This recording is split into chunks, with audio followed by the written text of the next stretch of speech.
Hello. Today I will tell you the storytelling about our beloved king.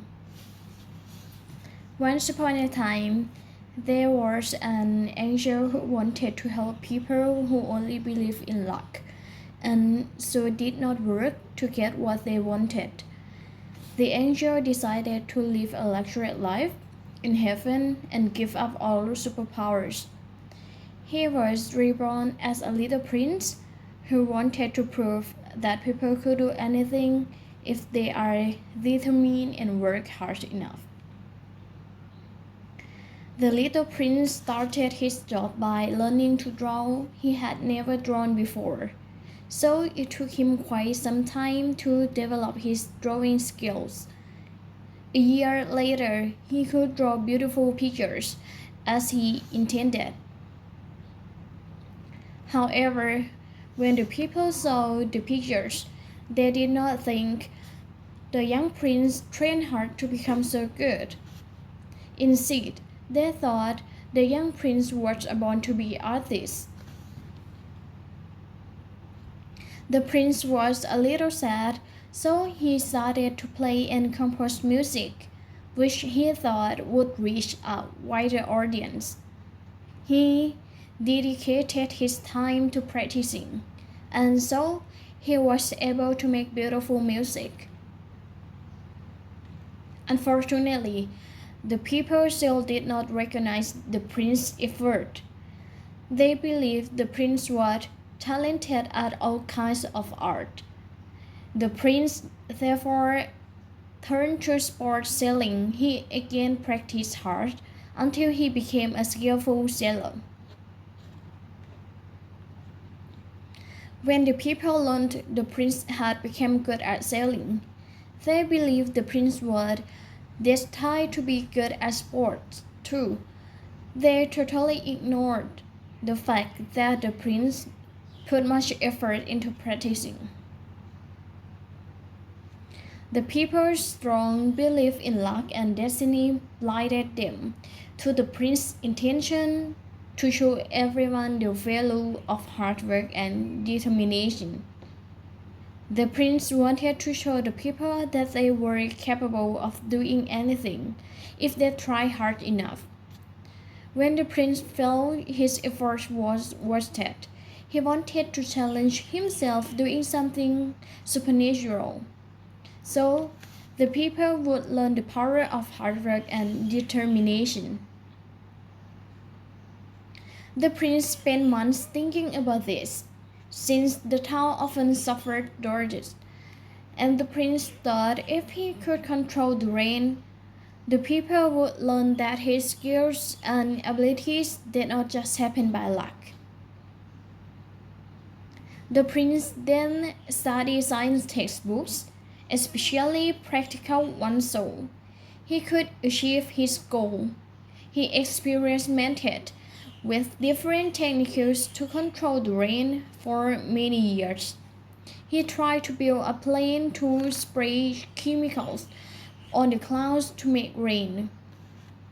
Eventually, he succeeded and announced to his people he would go against nature by controlling the rain and making the rain in the driest, hottest season, on the condition that if successful, the people must believe it came from his effort and not from any superpowers.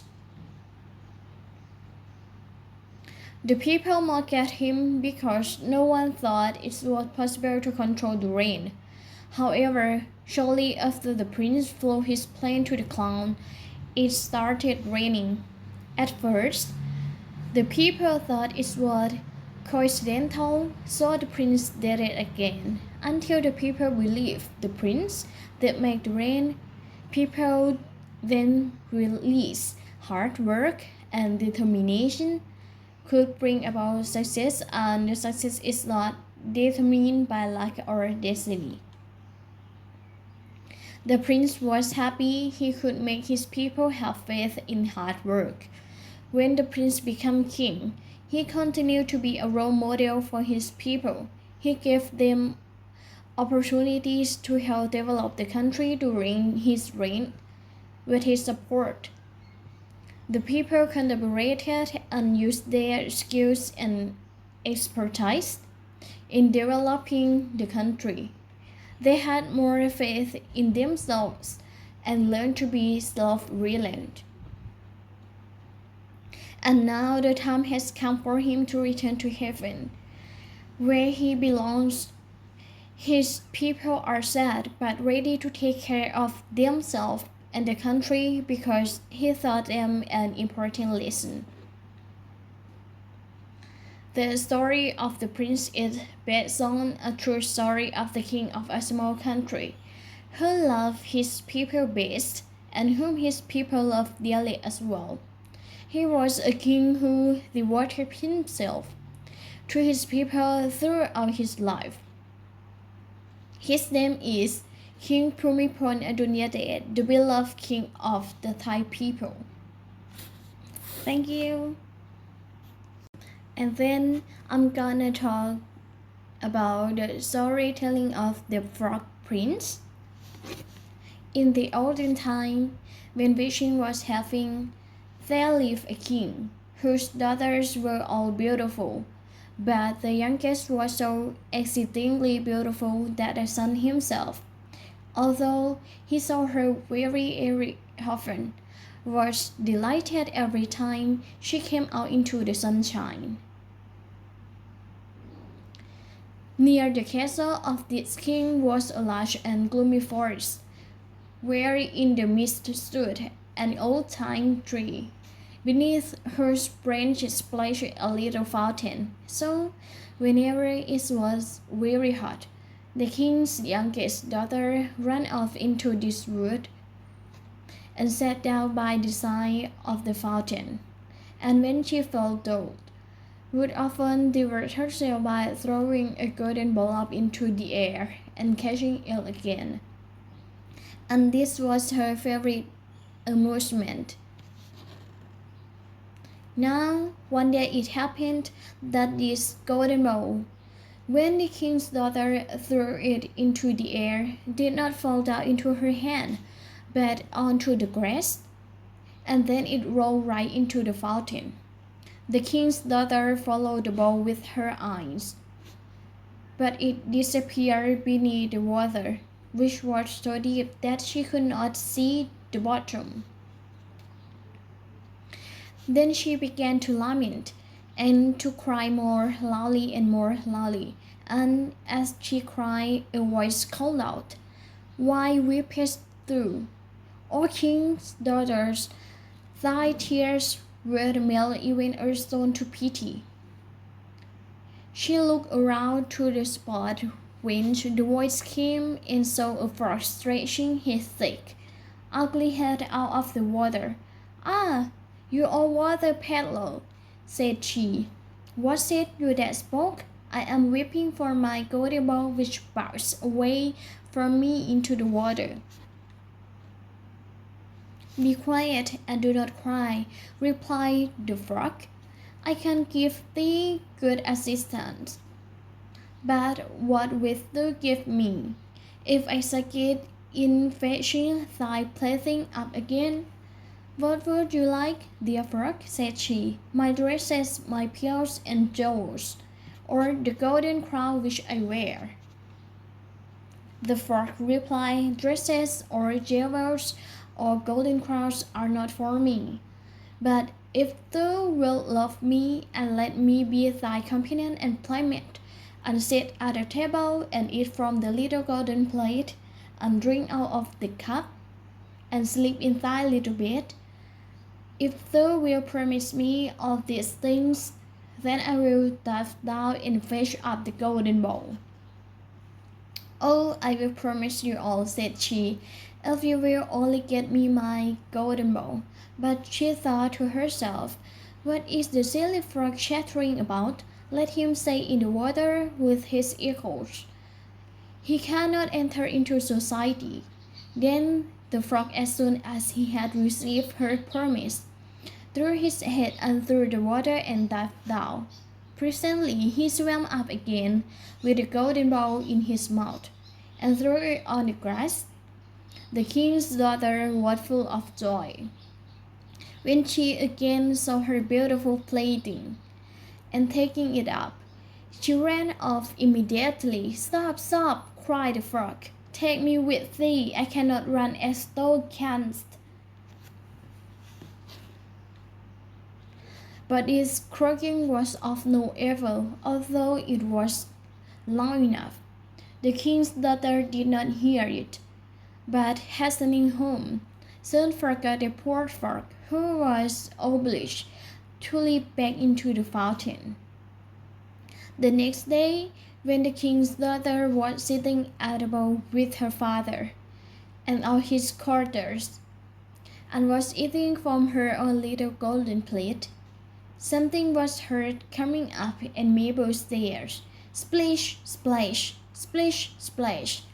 And when it arrived at the top, it knocked at the door and a voice said, "Open the door, thou youngest daughter of the king." So she arose and went to see who it was that called to her. But when she opened the door and caught sight of the frog, she shut it again very quickly and with great passion, and sat down at the table looking exceedingly pale. But the king perceived that her heart was beating violently, and asked her whether it were to gent who had come to fetch her away, who stood at the door. "Oh no," answered she, "it is no giant, but an ugly frog." "What does the frog want with you?" said the king. "Oh, dear father, yesterday when I was playing by the fountain, my golden ball fell into the water, and this frog fetched it up again, because I cried so much. But first, I must tell you, he praised me so much, but I promised him he should be my companion. I never thought that he could come out of the water, but somehow he has managed to jump out, and now he wants to come in here." At that moment there was another knock, and a voice said, "King's daughter youngest, open the door. Hast thou forgotten thy promise is made, at the fountain so clear, 'neath the lime tree's shade? King's daughter youngest, open the door." Then the king said, "What you have promised, that you must perform. Go and let him in." So the king's daughter went and opened the door, and the frog hopping after her right up to her chair. And as soon as she was seated, he said, "Lift me up." But she hesitated so long that the king had to order her to obey. And as soon as the frog sat on the chair, he jumped onto the table and said, "Now push thy plate near me, that we may eat together." And she did so, but as everyone noticed, very unwillingly. The frog seemed to relish his dinner very much, but very bad that the king's daughter had nearly choked her, till at last the frog said, "I have satisfied my hunger, and feel very tired. Wilt thou carry me upstairs now into thy chamber, and make thy bed ready, that we may sleep together?" At this speech the king's daughter began to cry, for she was afraid of the cold frog, and dared not touch him, and besides, he actually wanted to sleep in her own beautiful clean bed. But her tears only made the king very angry, and he said, "He who helped you in the time of your trouble must not now be despised." So she took the frog up with 2 fingers and put him into a corner of her chamber. But as she lay in her bed, he crept up to it and said, "I am so very tired that I shall sleep well. Do make me up, or I will fail thy father." This speech put the king's daughter into a terrible passion, that catching the frog up, she threw him with all her strength against the wall, saying, "Now will you be quiet, you ugly frog?" But as he fell, he was changed from a frog into a handsome prince with beautiful eyes, who after a little while became her dear companion and betrothed. One morning Henry trusted song of the prince came for them with a carriage, when his master was changed into a frog. Thirsty Henry and grieved so much that he had bound 3 iron hands around his heart, for fear it should break with grief and sorrow. The faithful Henry, who was also the thirsty Henry, held in the bride and bridegroom, and placed himself in the seat behind, full of joy at his mother's release. They had not proceeded that far when the prince heard a crack, as if something had broken behind the carriage. So he put his head out of the window and asked trusty Henry what was broken. And faithful Henry answered, "It was not the carriage, my mother, but an iron band which I bound around my heart when it was in such grief, because you were changed into a frog."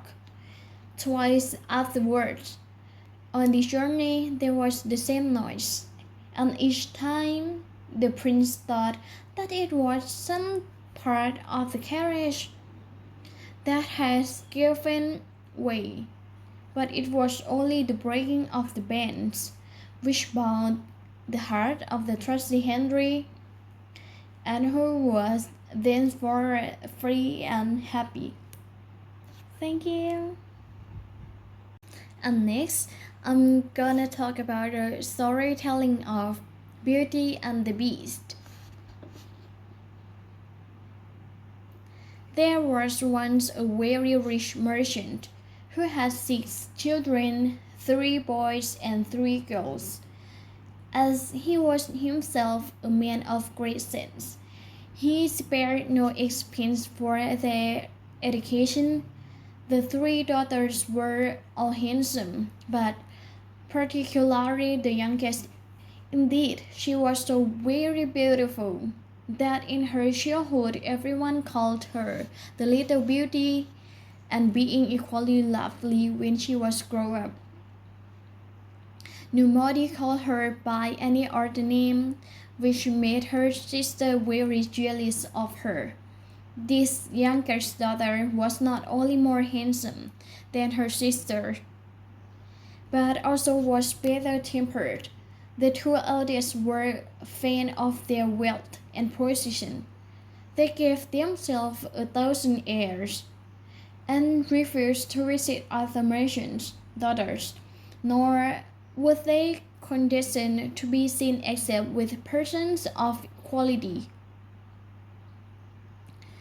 They went every day to both plays and public works, and always made game of their youngest sister for spending her time in reading or other useful employments, as it was well known that these young ladies would have large fortunes.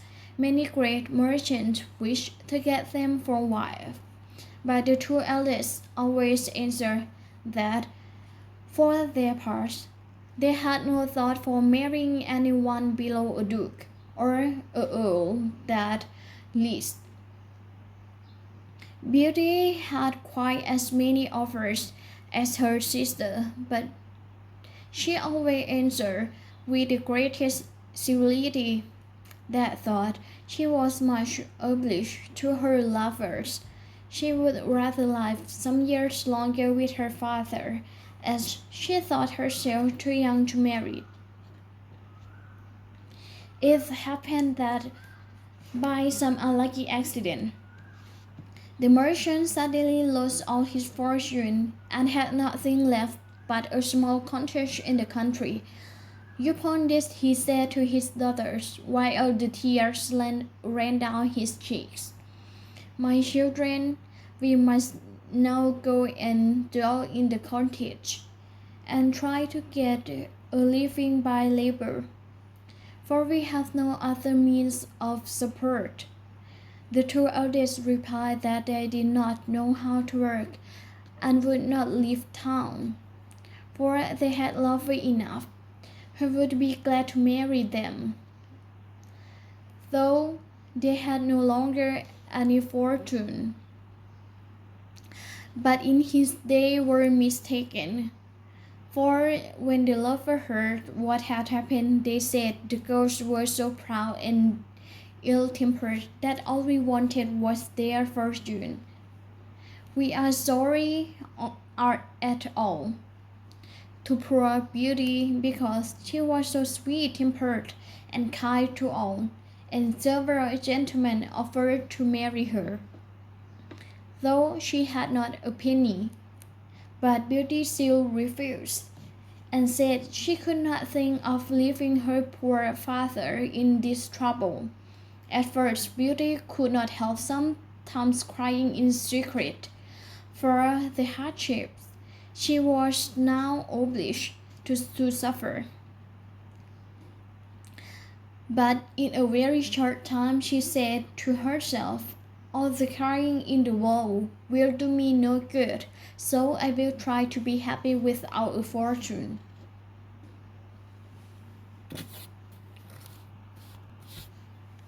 When they had removed to their cottage, the merchant and his three sons employed themselves in ploughing and sowing the fields, and working in the garden. Beauty also did her part, for she rose by 4 o'clock every morning, lighted the fires, cleaned the house, and got ready the breakfast for the whole family. At first, she found all this very hard, but they soon grew quite used to it, and thought it no hardship. Indeed, the work greatly benefited her health. When she had done, she used to amuse herself with reading, playing her music, or singing while they spun. But her two sisters were at a loss what to do to pass the time away. They had their breakfast in bed, and did not rise till 10 o'clock.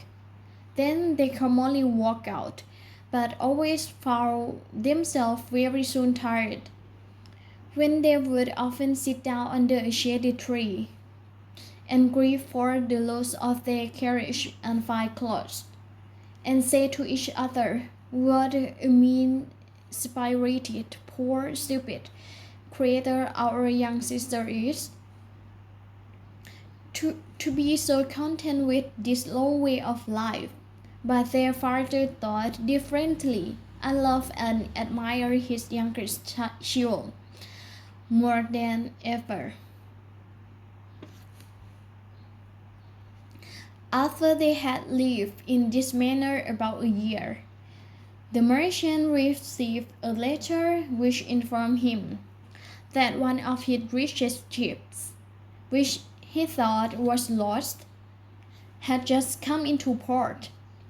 This news made the two eldest sisters almost mad with joy, for they thought they should now leave the cottage and have all their finery again. When they found that their father must take a journey to the ship, the two eldest begged he would not fail to bring them back some new gowns, caps, rings, and all sorts of trinkets. But Beauty asked for nothing, for she thought in herself that all the ships was worth would hardly but everything her sister wished for. "Beauty," said the merchant, "how comes it that you ask for nothing? What can I bring you, my child?" "Since you are so kind as to think of me, dear father," she answered, I should be glad if you would bring me a rose, for we have none in our garden. Now Beauty did not indeed wish for a rose, nor anything else, but she only said this that she might not offend her sister. Otherwise, they would have said she wanted her father to praise her for desiring nothing. The merchant took his leave of them and set out on his journey. But when he got to the ship, some person went to the law with him about the cargo. And after a deal of trouble, he came back to his cottage as poor as he had left it, when he was within 30 miles of his home. And thinking of the joy of again meeting his children, he lost his way in the midst of a dense forest. It rained and snowed very hard. And besides, the wind was so high as to throw him twice from his horse. Night came on, and he feared he should die of cold and hunger, or be torn to pieces by the wolves that he heard howling round him. All at once, he cast his eye towards a long avenue, and saw at the end a light, but it seemed a great way off. He made the best of his way towards it, and found that it came from a splendid palace, the windows of which were all blazing with light. It had great bronze gates standing wide open, and 5 courtyards, through which the merchant passed, but not a living soul was be seen.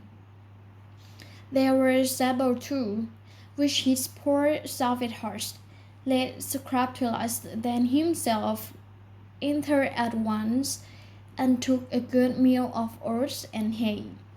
His master then tied him up, and walked towards the entrance home. But still without seeing a single creature, he went on a large dining parlour, where he found a good fire and a table covered with some very nice dishes, but only one plate with a knife and fork, as the snow and rain had wetted him to the skin.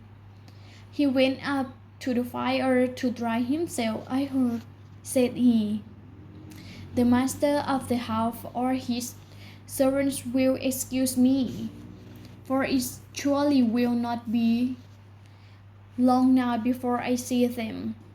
He waited some time, but still nobody came. At last the clock struck 11, and the merchant, being quite faint for the want of food, helped himself to a chicken and to a few glasses of wine. Yet all the time trembling with fear, he sat till the clock struck 12, and then, taking courage, began to think he might as well look about him.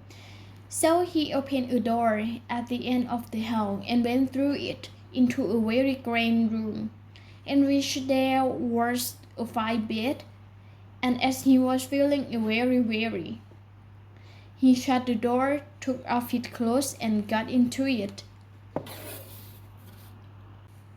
It was 10 o'clock in the morning before he awoke, when he was amazed to see a handsome new suit of clothes laid ready for him instead of his own, which were all torn and spoiled to be sure. Said he to himself, this place belongs to some good fairy, who has taken pity on my ill luck. He looked out of the window, and instead of the snow-covered wood, where he had lost himself the previous night, he saw the most charming arbors covered with all kinds of flowers. Returning to the home where he had supped, he found a breakfast table ready prepared, "Indeed, my good fairy," said the merchant aloud. "I am vastly obliged to you for your kind care of me." He then made a hearty breakfast, took his hat, and was going to the stable to pay his horse a visit. But as he passed under one of the arbors which was loaded with roses, he thought of what Beauty had asked him to bring back to her, and so he took a bunch of roses to carry home. At the same moment he heard a loud noise, and saw coming towards him a beast, so frightful to look at he was ready to faint with fear. "Ungrateful man," said the beast in a terrible voice, "I have saved your life by admitting you into my place, and in return you steal my roses, which I value more than anything I possess. But you shall atone for your fault. You shall die in a quarter of an hour." The merchant fell on his knees, and clasping his hands said, "Sir, I humbly beg your pardon. I did not think it would offend you to gather a rose for one of my daughters, who had entreated me to bring her one home. Do not kill me, my lord.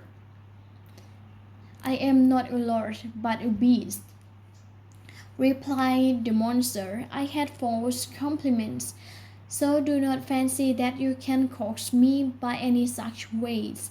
You tell me that you have daughters. Now I suffer you to escape. If one of them will come and die in your stead, if not, promise that you will yourself return in 3 months to be dealt with as I may choose." The tender-hearted merchant had no thoughts of letting any one of his daughters die for his sake, but he knew it if he seemed to accept the beast's terms, he should at least have the pleasure of seeing them once again. So he gave his promise, and was told he might then set off as soon as he liked. "But," said the beast, "I do not wish you to go back empty-handed. Go to the room you slept in, and you will find a chest there. Fill it with whatsoever you like best, and I will have it taken to your own house for you." When the beast had said this, he went away. The good merchant, left to himself, began to consider that as he must die, for he had no thought of breaking a promise made even a beast, he might as well have the comfort of leaving his children provided for. He returned to the room he had slept in, and found there heaps of gold pieces lying about. He filled the chest with them to a very brim, locked it, and, mounting his horse, left the palace as sorrowful as he had been glad when he first beheld it. The horse took a path across the forest of his own accord, and in a few hours they reached a merchant house. His children came running round him, but instead of kissing them with joy, could not help weeping as he looked at them. He held in his hand the bunch of roses, which he gave to Beauty, saying, "Take these roses, Beauty. But little do you think how dare they have cursed your poor father." And then he gave them an account of all that he had seen or heard in the palace of the beast. The two eldest sisters now began to shed tears, and to lay the blame upon Beauty, who they said would be the cause of her father's death. "See," said they, "what happened from the pride of the little wretch. Why did not she ask for such things as we did? But, to be sure, Miss must not be like other people and that she will be the cause of her father's death. Yet she does not shed a tear. It would be useless, replied Beauty, for my father shall not die as the beast will, except of one of his daughters. I will give myself up, and be only too happy to prove my love for the best of fathers. No, sister, said the three brothers with one voice. That cannot be. We will go in search of this monster, and either he or we will perish. Do not hope to kill him, said the merchant. His power is far too great, but Beauty's young life shall not be sacrificed. I am old and cannot expect to live much longer, so I shall but give up a few years of my life, and shall only grieve for the sake of my children. Never, father, cried Beauty. If you go back to the palace, you cannot hinder my going after you. Though young, I am not over fond of life, and I would much rather be eaten up by the monster than die or grieve for your loss. The merchant in vain tried to reason with Beauty, who still obstinately kept to her purpose in truth, with her sister, glad for she was jealous of her, because everybody loved her. The merchant was so grieved at the thoughts of losing his child that he never once thought of the chest filled with gold. But at night, to his great surprise, he found it standing by his bedside. He said nothing about his riches to his eldest daughters, for he knew very well it would be at once make them want to return to town.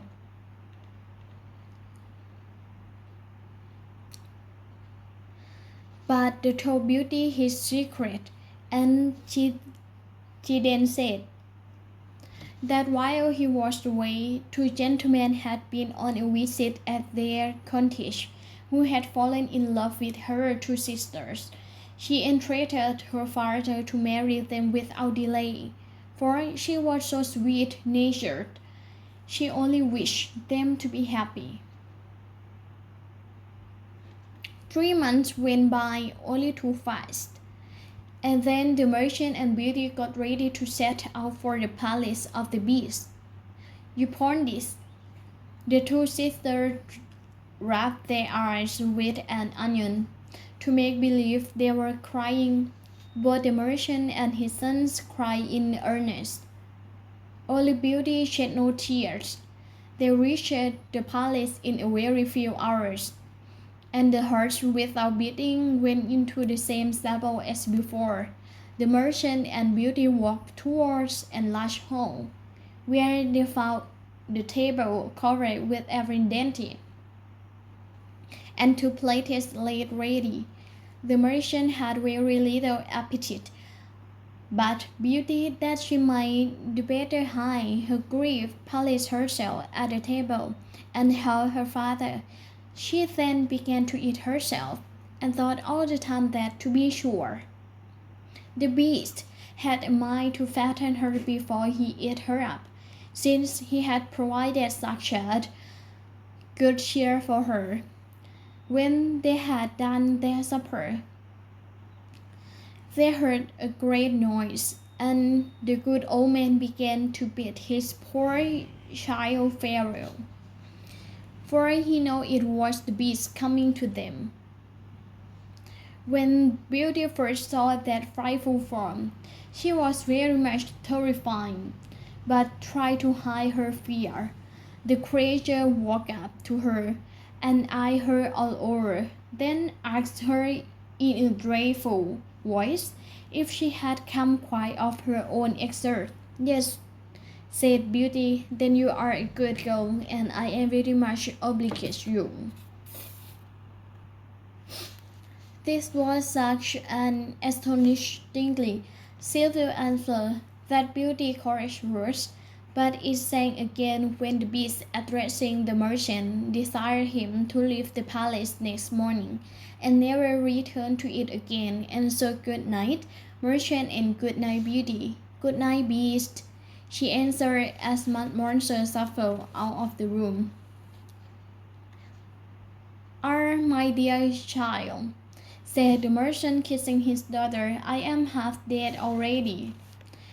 At the thought of leaving you with his dreadful beast, you shall go back and let me stay in your place." "No," said Beauty boldly, "I will never agree to that. You must go home tomorrow morning." They then wished each other good night and went to bed, both of them thinking they should not be able to close their eyes. But as soon as ever they had lain down, they fell into a deep sleep and did not awake till morning. Beauty dreamed that a lady came up on her, who said, "I am very much pleased, Beauty, with the goodness you have shown in being willing to give your life to save that of your father. Do not be afraid of anything. You shall not go without a reward." As soon as Beauty awoke, she told her father his dream. But though it gave him some comfort, he was a long time before he could be persuaded to leave the palace. At last, Beauty succeeded in getting him safely away. When her father was out of sight, poor Beauty began to weep sorely, still having naturally a courageous spirit. She soon resolved not to make her sad case still worse by sorrow which she knew was vain, but to wait and be patient. She walked about to take a view of all the palace, and the elegance of every part of it much charmed her. But what was her surprise when she came to a door on which was written, "Beauty's room." She opened it in haste, and her eyes were dazzled by the splendor and taste of the apartment. What made her wonder more than all the rest was a large library filled with books, a harpsichord, and many pieces of music. "The beast surely does not mean to eat me up immediately," said she. "Since he takes care I shall not be at a loss how to amuse myself." She opened the library and saw these words, written in letters of gold on the back of one of the books: "Beatrice, lady, dry your tears. Here no cause for sigh or fears. Command as freely as you may, for your command and I obey." "Alas," said she, sighing, "I wish I could only command a sight of my poor father, and to know what he is doing at this moment." Just then, by chance, she cast her eyes on a looking-glass that stood near her, and in it she saw a picture of her own home, and her father riding mournfully up to the door. Her sister came out to meet him, and although he tried to look sorry, it was easy to see that in their hearts they were very glad. In a short time all this picture disappeared, but it caused Beauty to think that the beast, besides being very powerful, was also very kind. About the middle of the day she found a table laid ready for her, and a sweet concert of music played all the time she was dining, without her seeing anybody. But at supper, when she was going to seat herself at the table, she heard the noise of the beast and could not help trembling with fear. "Beauty," said he, "will you give me leave to see you sup?" "That is as you please," answered she, very much afraid. "Not in the least," said the beast. "You alone command in this place. If you should not like my company, you need only say so, and I will leave you that moment. But tell me, Beauty, do you not think me very ugly?" "Why, yes," said she, "for I cannot tell a falsehood. But then I think you are very good, am I? Sadly, replied the beast. Yet, besides being lucky, I am also very stupid. I know well enough that I am but a beast. Very stupid people, said Beauty, are never aware of it themselves. At which kindly speech the beast looked pleased, and replied not without an awkward sort of politeness. Pray do not let me detain you from supper, and be sure that you are well served. All you see is your own, and I should be deeply grieved if you wanted for anything. You are very kind, so kind that I almost forgot. You are so ugly, said Beauty earnestly. Ah, yes, answered the beast, with a great sigh. I hope I am good-tempered, but still I am only a monster. There is many a monster who wears the form of a man. It is better of the two to have the heart of a man and the form of a monster. I would thank you, Beauty, for this speech, but I am too senseless to say anything that would please you, returned the beast in a melancholy voice, and altogether he seemed so gently and so unhappy that Beauty, who had the tenderest heart in the world, felt her fear of him greatly vanish. She ate her supper with a good appetite, and conversed in her own sensible and charming way, till at last, when the beast rose to depart, he terrified her more than ever by saying abruptly, in his gruff voice, Beauty, will you marry me? Now Beauty, frightened, as she was, would speak only the exact truth. Besides, her father had told her that the beast liked only to have the truth spoken to him, so she answered in a very firm tone, No, beast. He did not go into a passion or do anything but sigh deeply and depart. When Beauty found herself alone, she began to feel pity for the poor beast. Oh, said she, what a sad thing it is that she should be so very frightful, since he is so good-tempered. Beauty lived 3 months in this palace very well pleased. The beast came to see her every night, and talked with her while they supped. And though what he said was not very clever yet, and she saw in him every day some new goodness, instead of dreading the time of his coming, she soon began continually looking at the watch to see if it were 9 o'clock, for that was the hour when he never failed to visit her. One thing only vexed her, which was that every night before he went away, he always made in a row to ask her if she would be his wife, and she very much grieved at her steadfastly replying no. At last, one night, she said to him, You wow me greatly, beast, by forcing me to refuse you so often. I wish I could take such a liking to you as to agree to marry you. But I must tell you plainly that I do not think it will ever happen. I shall always be your friend, so try to let that continue. I must, sighed the beast, for I know well enough how frightened I am, but I love you better than myself. Yet I think I am very lucky in your being pleased to stay with me. Now promise me, Beauty, that you will never leave me.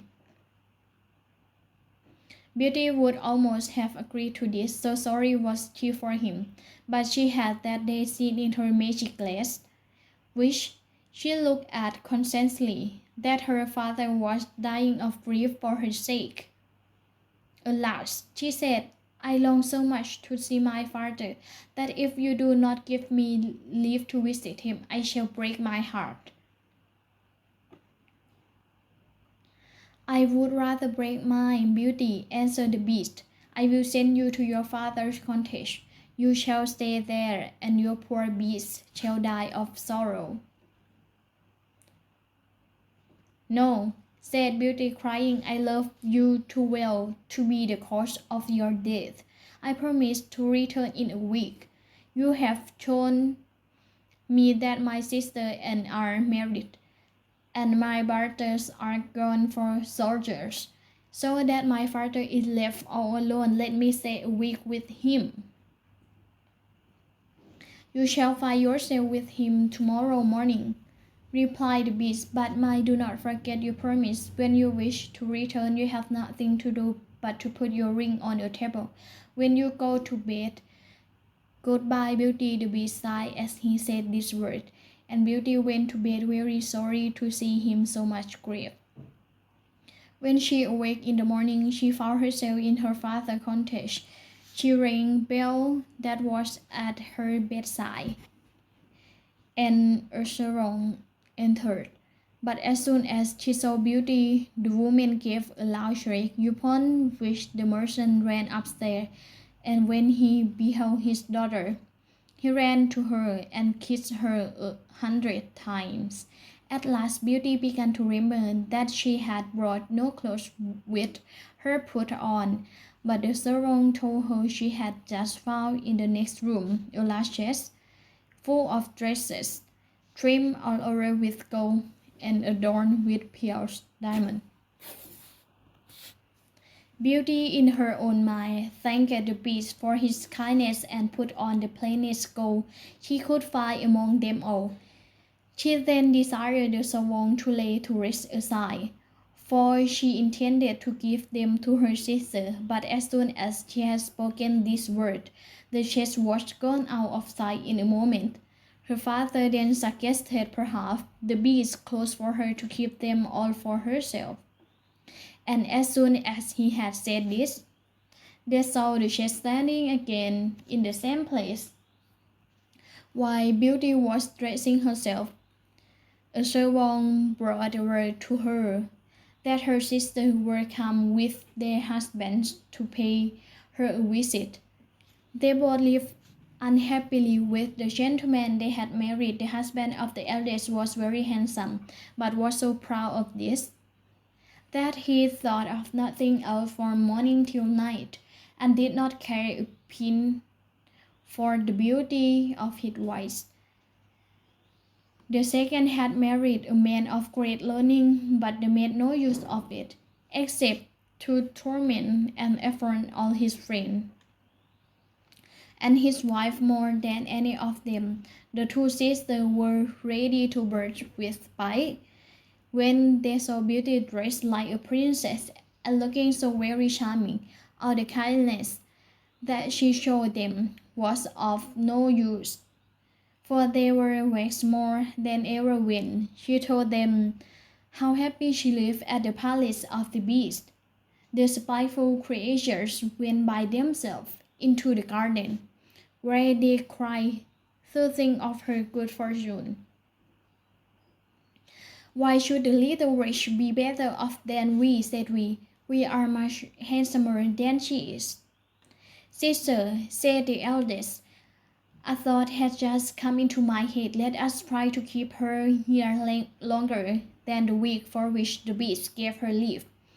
And then he will be so angry that perhaps when she goes back to him he will eat her up in a moment.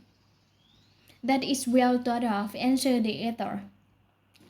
But to do this, we must pretend to be very kind.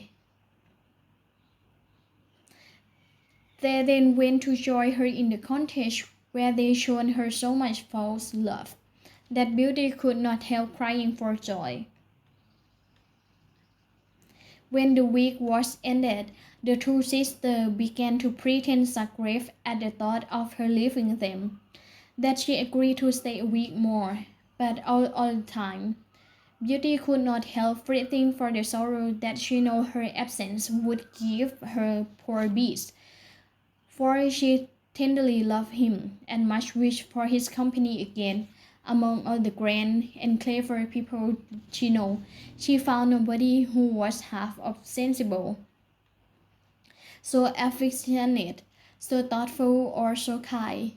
The 10th night of her being at the cottage, she dreamed she was in the garden of the palace, that the beast lay dying on a grass plot, and with his last breath put her in mind of her promise, and led his death to her foreskin him. Beauty awoke in a great fright, and burst into ear. Am not I wicked, said he, to behave so ill to a beast, who has shown me so much kindness? Why will not I marry him? I am sure I should be more happy with him than my sisters are with their husband. He shall not be wretched any longer on my account, for I should do nothing but blame myself all the rest of my life. She then rose, put her ring on the table, got into bed again, and soon fell asleep. In the morning, she with joy found herself in the palace of the beast. She dressed herself very carefully, that she might please him the better, and thought she had never known a day pass away so slowly. At last the clock struck 9, but the beast did not come. Beauty, dreading lest she might truly have caused his death, ran from room to room, calling out, "Beast, dear beast!" But there was no answer. At last she remembered her dream, rushed to the grass plot. Andrea saw him lying apparently dead beside the fountain, forgetting all his ugliness. She threw herself upon his body, and finding his heart still beat, she fetched some water and sprinkled it over him, weeping and sobbing the while. The beast opened his eyes. You forgot your promise, Beauty. I determined to die, for I could not live without you. I have starved myself to death. But I shall die content since I have seen your face once more.